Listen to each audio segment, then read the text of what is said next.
E vamos então repercutir esse assunto com o Leandro Alvarenga. Solta a vinheta.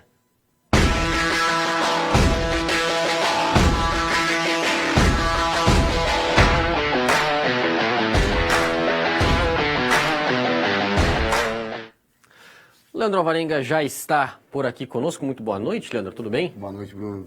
Tudo bem? Boa noite a todos de casa. Espero que estejam todos bem. Bom, Leandro, começando então com essa questão, né, do Google, a gente acompanhou aqui na reportagem. O que significa então separar, dividir uma empresa, né, juridicamente? Realmente ficam, todos os setores, eles se separam? Como é que funciona isso? E também a que tipo de decisão, se o Google pode recorrer dessa decisão na justiça? Bom, vamos lá. Primeira coisa, já aconteceu isso nos Estados Unidos, na década de 80, houve a separação da AT&T, uma empresa de telefonia, onde ela foi obrigada a vender partes ativos dela para outros controladores, que ela não pudesse mais manter ali o controle geral de vários segmentos que ela tinha exatamente pela falta de concorrência, a dominância do mercado. E aqui é mais ou menos o que está se sugerindo, mas é muito difícil acontecer, como a matéria mesmo falou. Há 20 anos atrás tentaram fazer isso com a Microsoft respondeu, né, recorreu da decisão que determinou ali o desmembramento em várias empresas, e aí tiveram medidas alternativas mais duras contra o Internet Explorer, né, que foi o objeto da ação no passado, e hoje o Internet Explorer representa hoje o quarto maior navegador, exatamente por conta dessas medidas. O que se estima, na verdade? O maior problema que foi encontrado nesse processo é que a Google tem muitos contratos de exclusividade.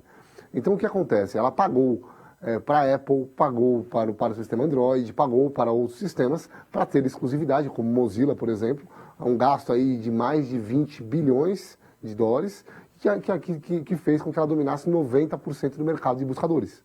Então, com isso, ela efetivamente é o maior buscador do mundo, né? E gera uma concorrência desleal. Por quê? Porque ele sendo o maior buscador, os anúncios dele são melhores, as informações dele são melhores, e acaba tirando a opção de mercado dos outros buscadores. Há, inclusive, no processo de investigação, que quando ele é instalado originalmente no aparelho celular, e você quer instalar outro navegador, você não consegue excluir o Google, né? Ele fica lá, mesmo que você não queira ele no seu aparelho. Então isso traz um grande problema.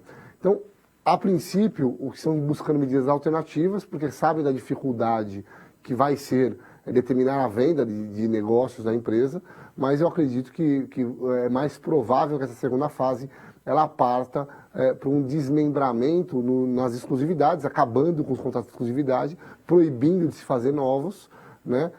Também, talvez, parcialmente, como AdWords serem comercializadas ou vendidas ou modificadas de maneira significativa para que esse domínio saia, né? Efetivamente, eu não acredito que vá haver uma divisão, se acontecer, né, que a gente não acredita, mas pode vir a acontecer, porque é uma intenção do Ministério Público lá dos Estados Unidos, dos procuradores, porém vai ser um grande case agora, né, quando se fala muito de regulação das Big Techs, isso no mundo inteiro, e talvez isso possa gerar aí problemas para outras marcas, como a Apple, como a própria Microsoft novamente.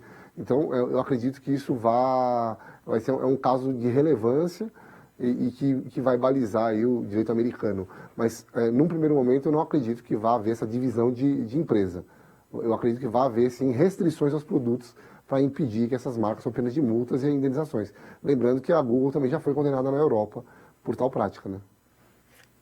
De qualquer forma vai se estender, porque até chegar a uma decisão, depois, enfim, pode recorrer como fez a Microsoft, então a gente deve ter um tempo. Esse processo são duas fases, né? Houve a primeira fase de reconhecimento da existência da concorrência desleal, né, do monopólio de mercado, então essa foi a primeira fase que se encerrou agora.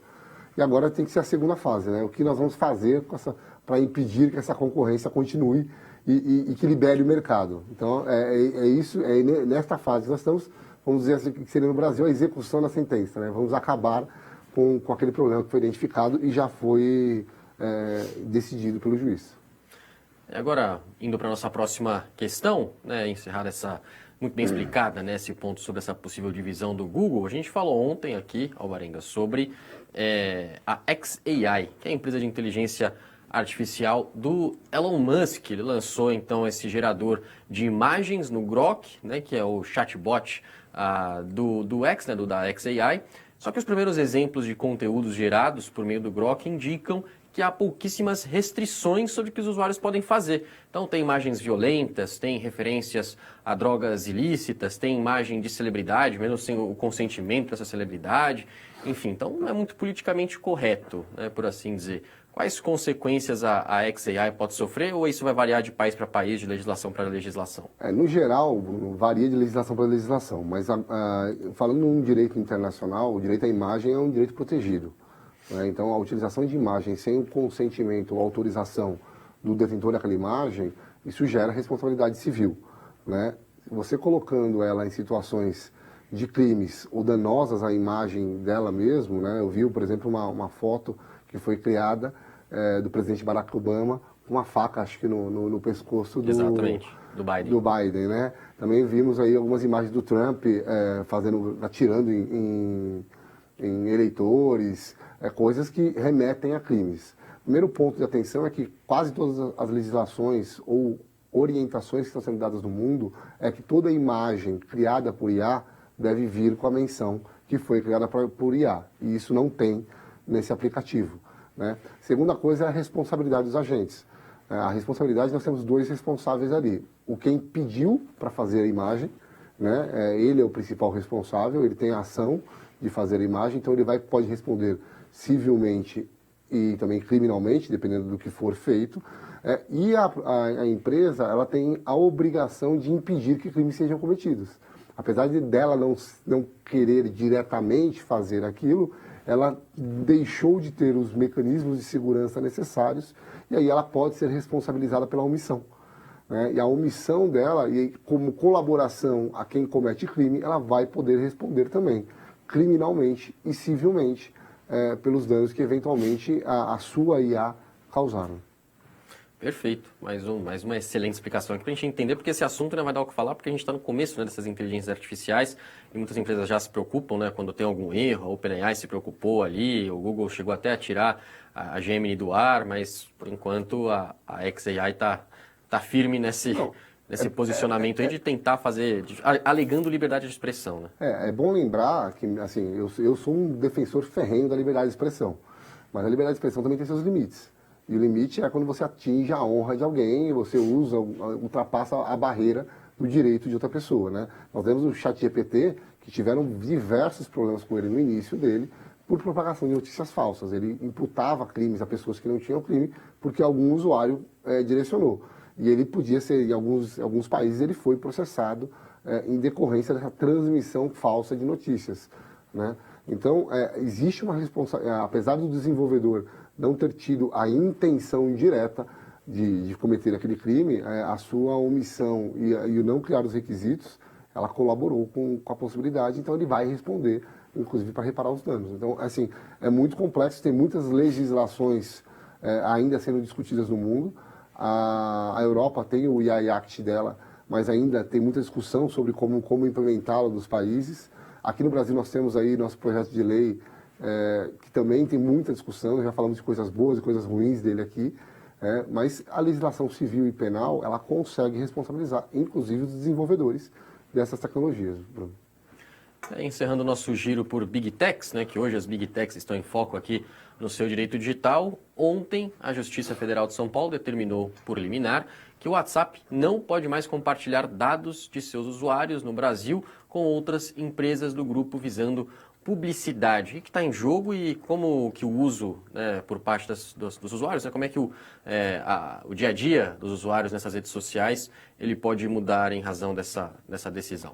Bom, primeiro é importante lembrar que tudo isso vem acontecendo com o WhatsApp, com a Meta, em decorrência da mudança de política de privacidade dela, né? E não é mudança desse ano, nós estamos falando da mudança de 2021, na qual o Ministério Público de São Paulo entendeu que ela havia ferido, junto com o IDEC, que ela havia ferido a privacidade das pessoas ao compartilhar internamente entre as empresas do grupo, sem um consentimento expresso das pessoas, os seus dados para fins de marketing, pelo que a sentença fala. Isso não ficou muito claro, a ANPD estava investigando, inclusive o Ministério Público critica a NPD nesse processo, falando que a NPD atrapalhou. Na verdade, precisa verificar se a NPD não estava sendo mais cautelosa e apurar a fundo. Às vezes, o Ministério Público tem um condão de ser mais assodado ali nas ações para poder entrar com as ações e acaba atropelando procedimentos. Mas, não estou falando que foi isso que aconteceu nesse caso, né? É apenas um alerta de algumas coisas, mas isso é uma decisão que nós chamamos de decisão precária. Uma liminar é uma decisão de um juiz, em primeira instância, ela não é definitiva. O que pode acontecer, e provavelmente vai acontecer, o WhatsApp vai recorrer para o tribunal pode rever essa decisão ou não, pode mantê-la também, se assim entender. E aí, enquanto não tiver uma sentença, nada muda. O que acontece é que, nesse momento, ele não pode compartilhar. Ou seja, quem recebe anúncios, que é o foco principal ali, vai deixar de receber esses anúncios de maneira tão incisiva, de uma maneira tão assertiva, porque em tese, a empresa vai ter que interromper todo esse compartilhamento de dados entre a empresa. É importante lembrar, Bruno, que apesar do IDEC e o Ministério Público falaram muito de consentimento, existem outras hipóteses legais que não são consentimento, que permitem o compartilhamento de dados, ainda mais dentro do mesmo grupo econômico.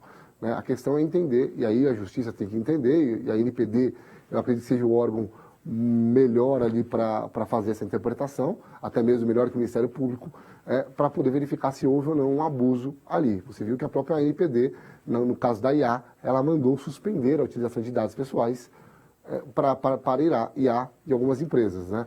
Então, eu confio muito na NPD, apesar dela ter um material mais enxuto, e eu acredito que ela não tomou nenhuma medida, porque não há nada ainda concreto que demonstre essa incorreção. Mas vamos aguardar cenas dos próximos capítulos. A princípio, não vai afetar o funcionamento do dia a dia dos consumidores, das aplicações na sua função primordial, mas em funções secundárias, como marketing, e aí talvez possa prejudicar ali, prejudicar ou não, né? Talvez as pessoas não sintam tanto a falta desse compartilhamento de dados. Mas vamos aguardar as cenas dos próximos capítulos. O processo é bem interessante, bem complexo, e tendo novidades nós trazemos para vocês. Então, Leandro Alvarenga volta na semana que vem, já com os nossos times classificados na Libertadores da América. Se Deus quiser. Né? Obrigado, Leandro. Obrigado mais uma vez, Bruno. Leandro Alvarenga, então, de volta na próxima quinta-feira. Para participar conosco, já sabe, é só deixar a sua pergunta nas redes sociais com a hashtag SeuDireitoDigital.